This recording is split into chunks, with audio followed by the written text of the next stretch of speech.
Hello, world geographers. Dr. Devine here. Welcome to the lecture on structural adjustment policies and the documentary film Life and Debt. I see that a couple of you have visited the forums page. I'll be checking the forums page for your questions about the lecture and the reading. So please do use that discussion board as a resource.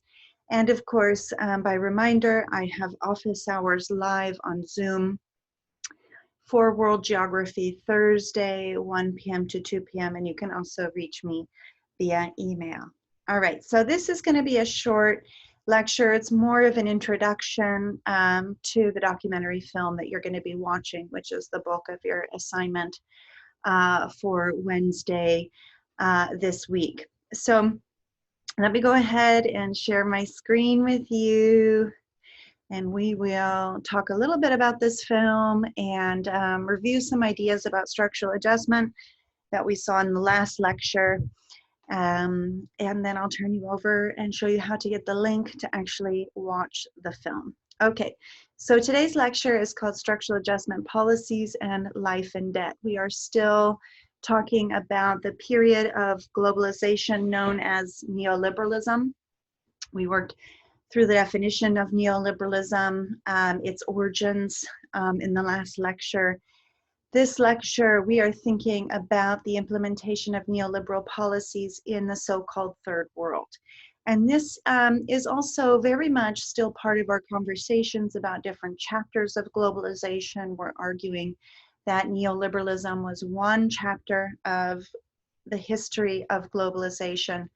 Although many people just describe neoliberalism as globalization because they equate globalization with the neoliberal economic integration of the 1980s, 90s, 2000s. And of course, we're still thinking about what moves and what doesn't move across the face of the earth. What's interesting about neoliberalism is that while neoliberalism has made it easier for capital, money, and commodities, things, to move across borders easily, at the same time, during the neoliberal chapter of globalization, the mobility of people has been increasingly restricted in some areas and not others. So for example, when we talk about the North American Free Trade Agreement, which was passed in 1994, which is kind of seen as it is a hallmark of neoliberal policy on the part of the United States. It was a free trade agreement between Mexico, the United States, and Canada.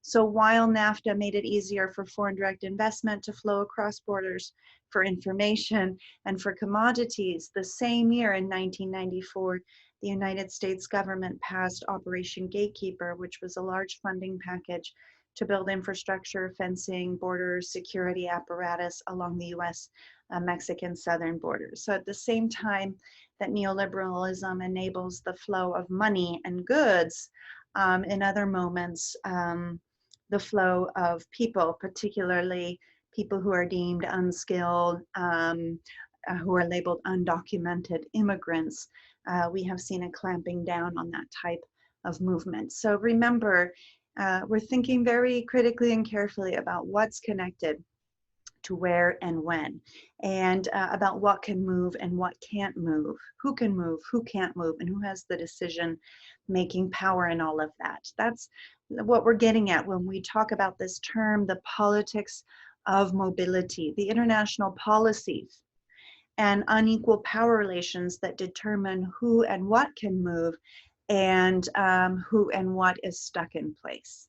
So the film Life and Debt is not only about neoliberal structural adjustment policies, which the filmmaker labels as globalization during this period, but it's also about one of the recipes, the prescriptions for structural adjustment for third world countries.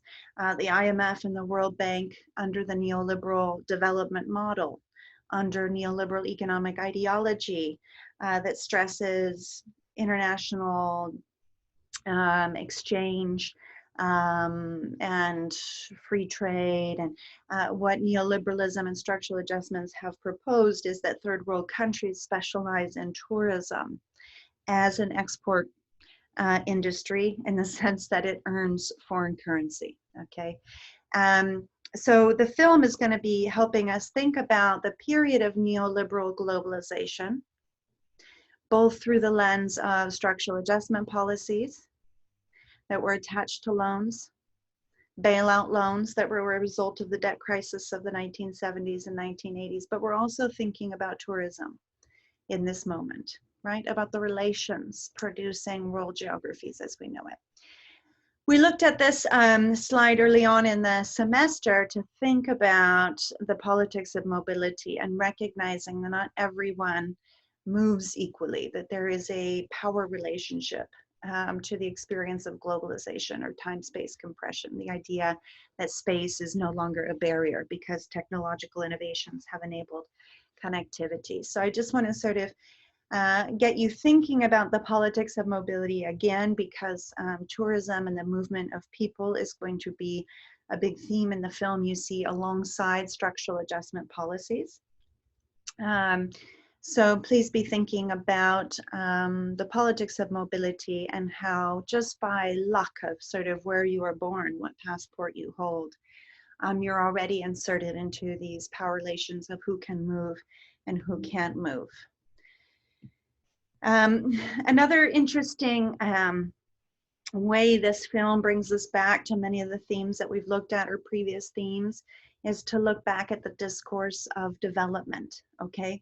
So we talked about discourse as all of the ways of talking about and representing a phenomenon. In this case, we're talking about development. I asked you to talk about development in the third world, and as a class you named all sorts of ideas about what the third world was about them being underdeveloped, about being poverty. But when I asked you how many of you in class have actually spent any time in a third world country, very few of you had.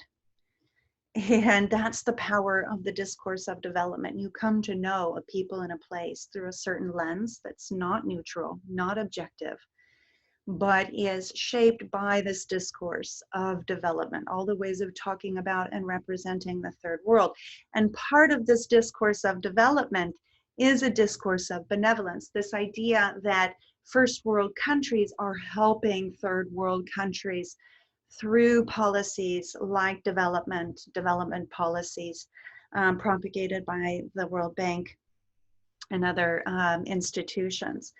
But as we've seen earlier in this semester, what we're looking at in terms of the transfer of wealth globally, we are not living in a world in which the first world is benevolently helping out the third world. Despite all of the ideas about development and the altruism, the goodwill that we've been told about how much money the United States gives to third world countries to help them development through aid, the reality is that in actuality, rather than the first world sending money and aid to the third world today, decades, hundreds of years after colonialism has ended, we still have a massive transfer of wealth extraction from the third world to the first world, right? And we looked at that through some statistics that we read in The Guardian, which was based on a report in 2012 that said that developing countries received 1.3 trillion from the first world. Third world countries received 1.3 trillion from the first world, third received from first. However, during the same period of the study, from 1980 to 2012, there has been a net transfer of $2 trillion going from the direction of the global south to the global north, from the third world to the first world. So this discourse of development that first world countries are helping third world countries masks and hides the fact that the first world is still extracting 3 times the amount of money from the third world than it's putting in. So as this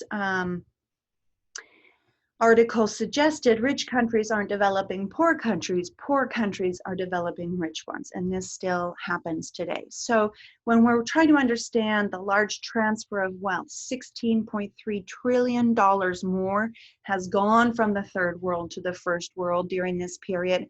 A huge answer to where's that money coming from is directly related to the story of structural adjustment and the debt crisis that we're looking at today. Okay, so from 1980 until 2012, when that study was conducted, there was a vast transfer of wealth from third world countries to first world countries, and we're looking at the role that structural adjustment policies played in that transfer of wealth.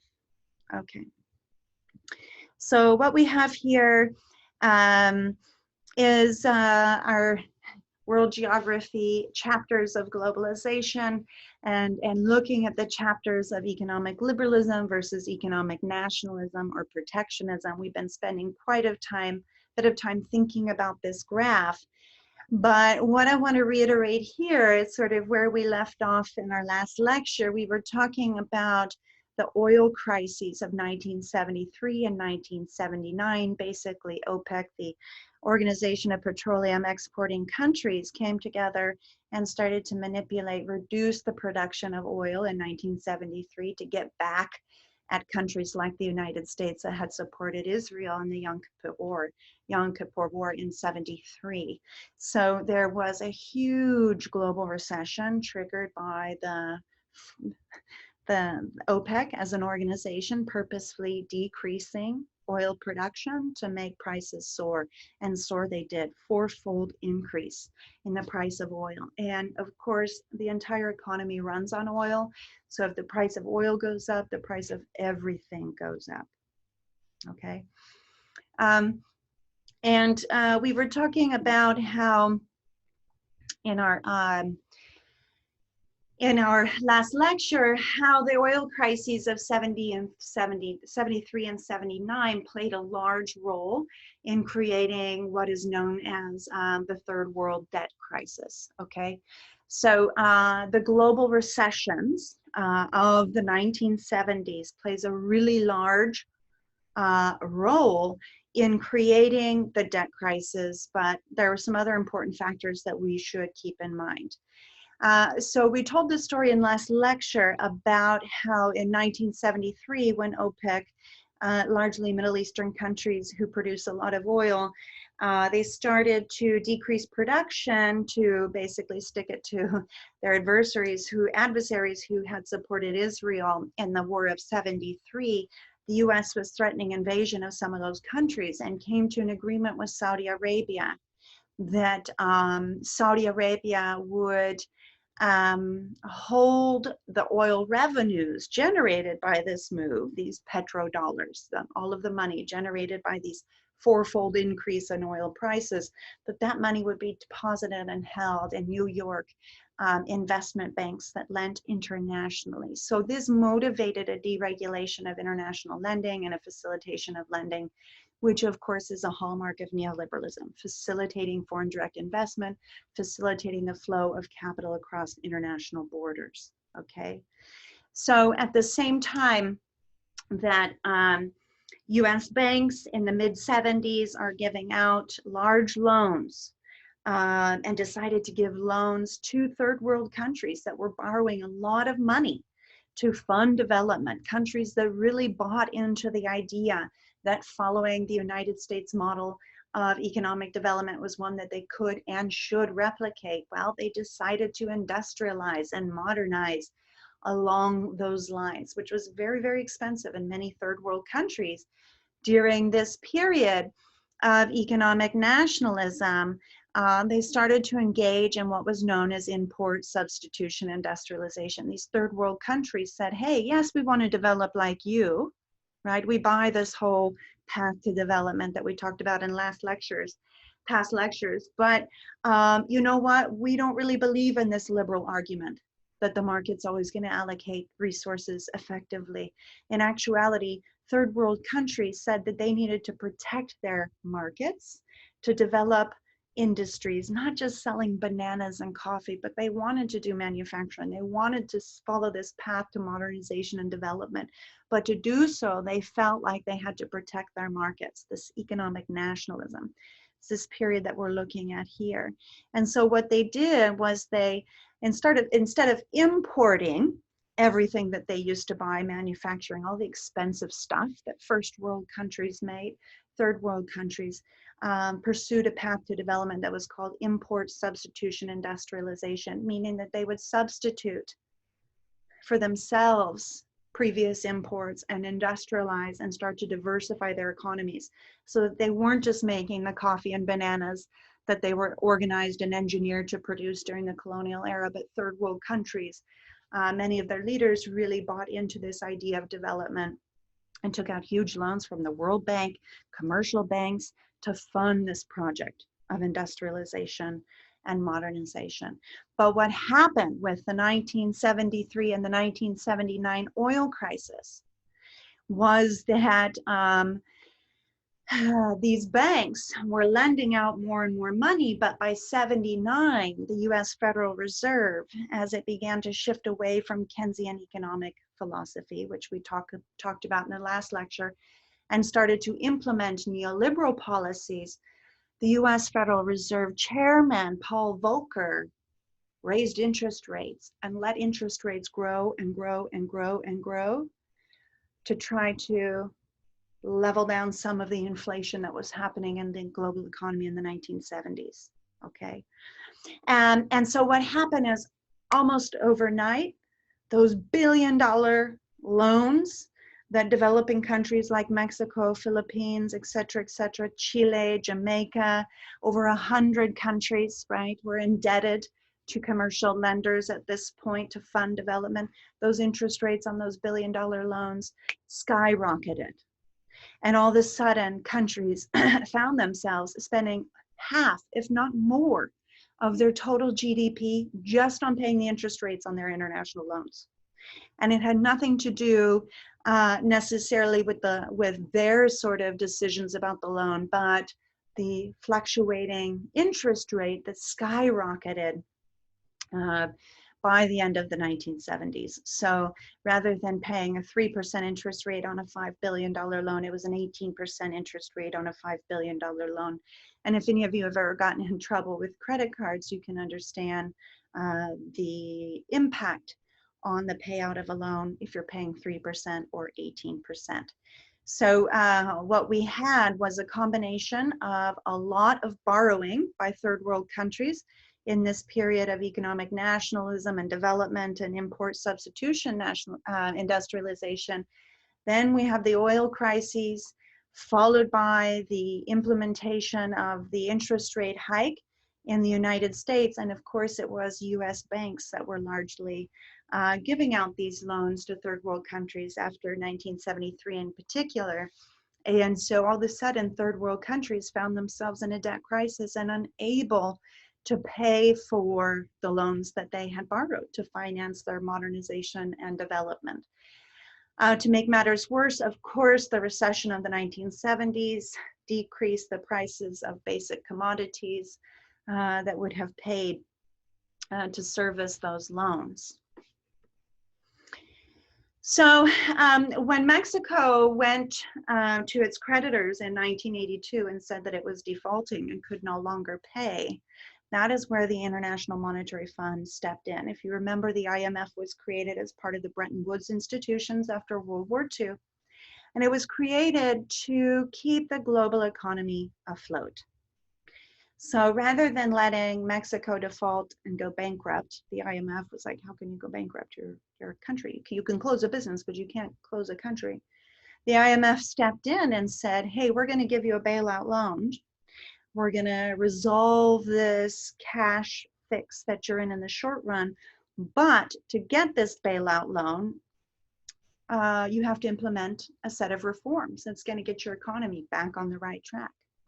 And these were the structural adjustment policies. They were conditions that were put on the bailout loans given to third world countries during the debt crisis of the 1980s.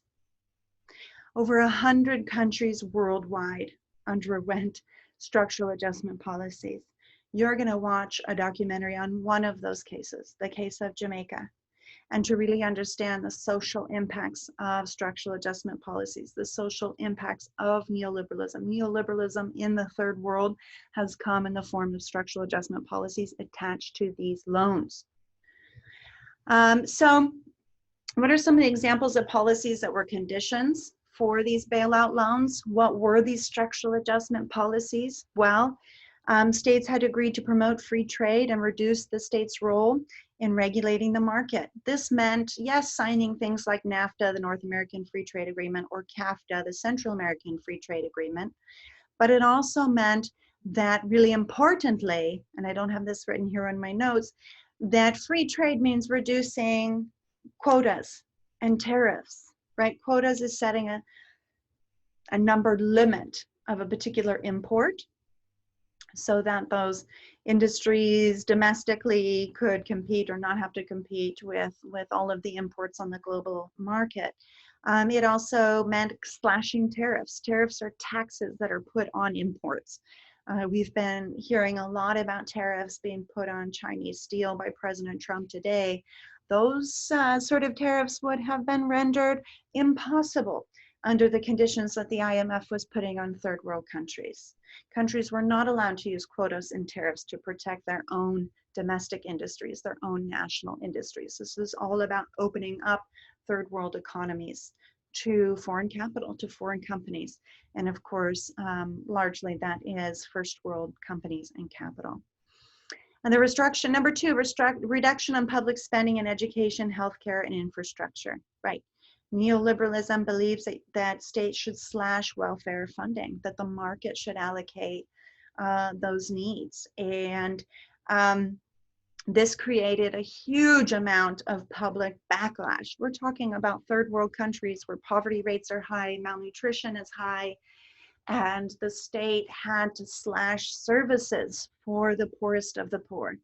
And this was one of the conditions, and it produced a whole bunch of hardship on ordinary people, which you will see in the film. And you also read about in your reading with Veneria Lords' article on structural adjustment policies and their gender dimensions. And we'll talk about gender here in a minute. So tax reforms that favor the rich through the theory of trickle-down economics, we've talked about that. So slashing taxes for wealthy individuals and corporations, which of course is the source of funding for those social programs. And this is based on the idea of trickle-down economics. We talked a little bit about this last lecture, that if companies are able to invest more money into research production, expanding production, which should increase employment and wages. And the idea is that if you're not taxing those individuals and corporations, that money will be reinvested in the economy and will spur growth. That doesn't always happen as planned, but that was the theory.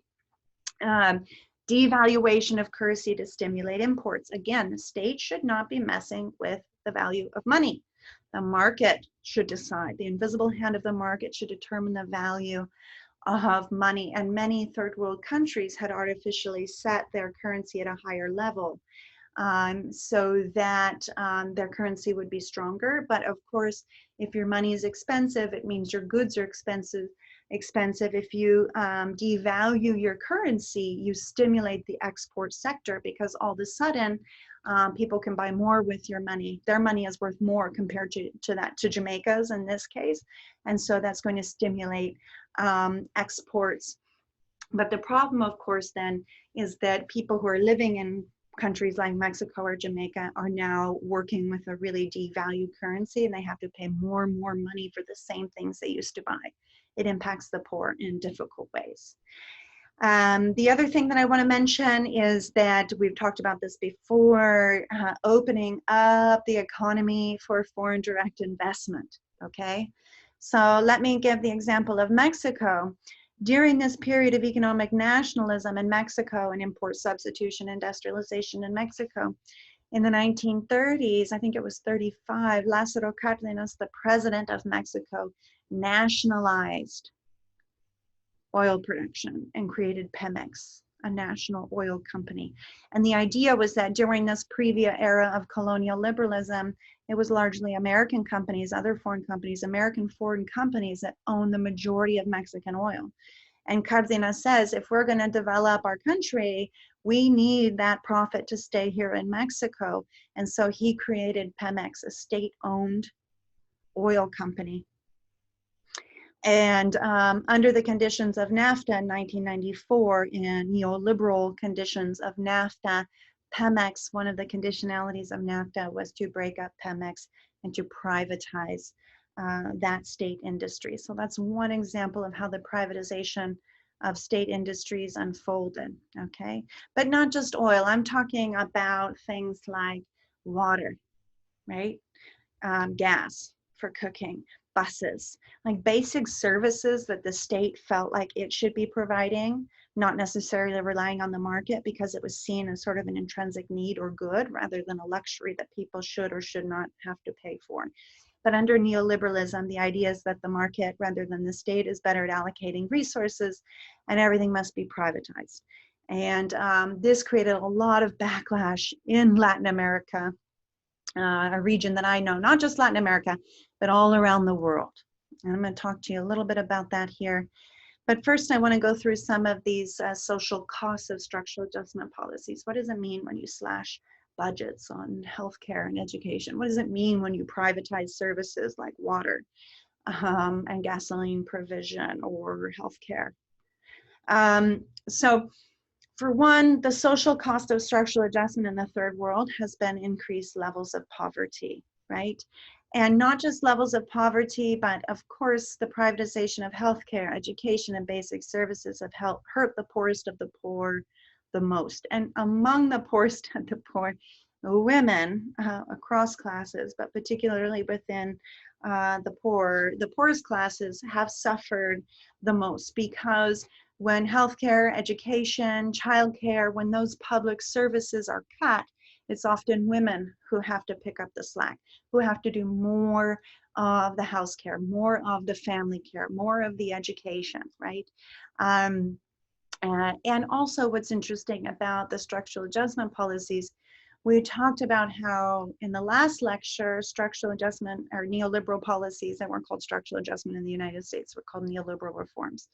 Neoliberal reforms in the United States, which promoted free trade and internationalization of trade, resulted in the relocation of manufacturing, US manufacturing. We talked about the example of clothes and cars in the last lecture.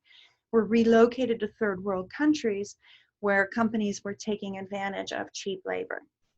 And particularly with clothing, we see the gender dimension of this play out because women were targeted as this cheap labor force to work in these clothing manufacturing facilities, which in many cases were nothing but mere sweatshops, right? And there was quite a bit of public controversy back in the 1990s when it came to light that Nike and Gap and other huge wealthy corporations, that their products were being made under child labor and under the conditions of human rights abuses and wage theft and all sorts of bad practices. Another cost of structural adjustment has been the focus on meeting the needs of the market and international creditors before people. So one of the outcomes of structural adjustment policies has been that those international creditors stayed afloat. And indeed, we saw early on in this lecture when we're talking about how much money, 16 trillion dollars in a 30-year period has flowed from the global south to the global north. A big chunk of that money is servicing the debt. Big chunk of that money is the continuing debt payments on the part of third world countries to first world creditors after the IMF bailout loans and the structural adjustment policies, okay? But what's really important to keep in mind is that these policies have not gone uncontested, not in the 1980s, not in the 1990s, And even now, you might be familiar or have heard or been hearing in the news last year, late last year, there were massive protests across Latin America, in Chile and in Ecuador. And these mass mobilizations are taking place in response to further neoliberal reforms, privatization, slashing funding for education, slashing funding for pensions, for healthcare, threats to privatize national healthcare systems in countries that have them. These neoliberal policies are still being implemented and are still being contested. I would give you a bet that you could go to a poor barrio in Cochabamba, Bolivia, a city of multi-million people, multi-million urban city, and you could go and ask people in the most humble of neighborhoods what the IMF and what neoliberalism is, and they will tell you, because they have been organizing in resistance to these policies, these structural adjustment policies, these neoliberal policies for decades. And we could spend a whole nother lecture just talking about the political instability and protest. But I've created a link here for you just to sort of check things out. There was mass mobilizations. Millions of Chileans took to the street in October of last year to protest neoliberal reforms, slashes to public health care, slashes, increases in the cost of transportation and things like that. And yes, more than 1 million Chileans flooded to the streets on Friday in a peaceful demonstration over inequality, another hallmark of neoliberalism, high cost of living and privatization, in the largest protest since the fall of the dictatorship. We're talking about Augusto Pinochet, right? That was one of the first neoliberal experiments. So people have not reacted passively to these social costs of structural adjustment. Indeed, they have been a source of a lot of protest and unrest.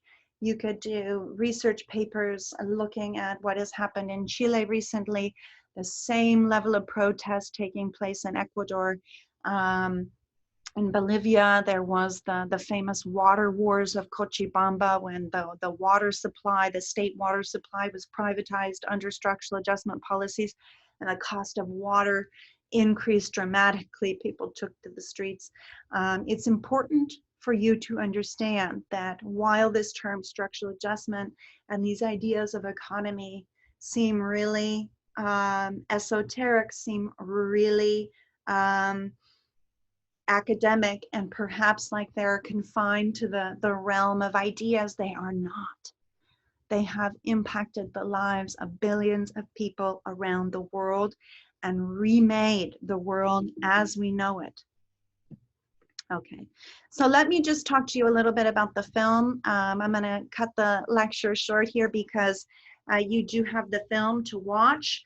The film, Life and Debt, is precisely about the debt crisis that was a result of the 1970s, and how the IMF strong-armed Jamaica and Jamaica's prime minister into signing the bailout loans. Okay, so this movie is a critique of neoliberal globalization, both looking at how tourism, understood as sort of traditional tourism, right? Cruises and all-inclusive resorts. So we're not talking about the more groovy forms of tourism that I study, where money and decision-making lies within the communities that are toured, but sort of the large-scale sort of, you know, what is it called? The Sandals resorts in Jamaica, right? That sort of thing. So you're going to be looking at a critique of contemporary tourism and how it reproduces relations of neocolonialism, reproduces unequal power relations between first world and third world countries. And then you'll also be looking at how structural adjustment policies through these IMF loans also have created a situation in which neocolonial relations are being reproduced. And what we mean here is precisely that $16 trillion that structural adjustment policies basically force third world countries to keep paying their debts and to open their economies along neoliberal lines, which meant that foreign companies, particularly first world countries, could get access to those resources. So that's my introduction to the film Life and Debt. Before we sign off, I want to share with you that you want to go to, let me share my screen once more, sorry about that. I have a set of discussion questions for you that I think are going to be really useful. So those, of course, are available on your track site. So you go to your track site, 1310, here we are. Here's the lecture, the notes that I was just going through with you. Here's the reading that was assigned for structural adjustment. Here are your life and debt discussion questions. So I would encourage you, while you watch your film, to fill out these questions, okay? And we can discuss them in office hours, we can discuss them in the review, but this is a way for you to sort of know what's important to get out of the film and to make the film learning experience a little bit more interactive. You will not turn this in to Sarah and I. This is simply a tool for your learning and for your review for the exam. So I would encourage you, I've created it as, I left it as a Word doc so that you can type in your answers as you're watching the film. And what's great is that we were able very quickly to get you access through Texas State to stream this film for free. So you click on the link, you're going to click on view online, enter your net ID and your password, and you will be taken right to the documentary film, okay? So that is our plan, folks, for structural adjustment and for watching the film Life and Debt. I hope that you really, really, really enjoy the film. And hold on, let me just stop sharing this for a minute. There we are. Okay, I really hope that you enjoy the film. It's an older film, 2004. It's going to take you right back to this moment of the height of structural adjustment in the 1990s in Jamaica. Remember, folks, what we're trying to understand here are the major dynamics, the major chapters of world history that have produced the world as we know it today. We're looking at colonialism. We are looking at the Cold War. We are thinking about now the period of neoliberalism, an important moment in the history of globalization. Not the only definition of globalization, not the only chapter in globalization, but when most people are talking about globalization, they're actually talking about neoliberalism, this period of the 1970s to 2010. Okay, so I want you to be open to the film. I think that you'll really enjoy it. And I look forward to catching up with you in our live Zoom session, on the discussion board, in email, and in all the different platforms that we have. Have a lovely day, everyone.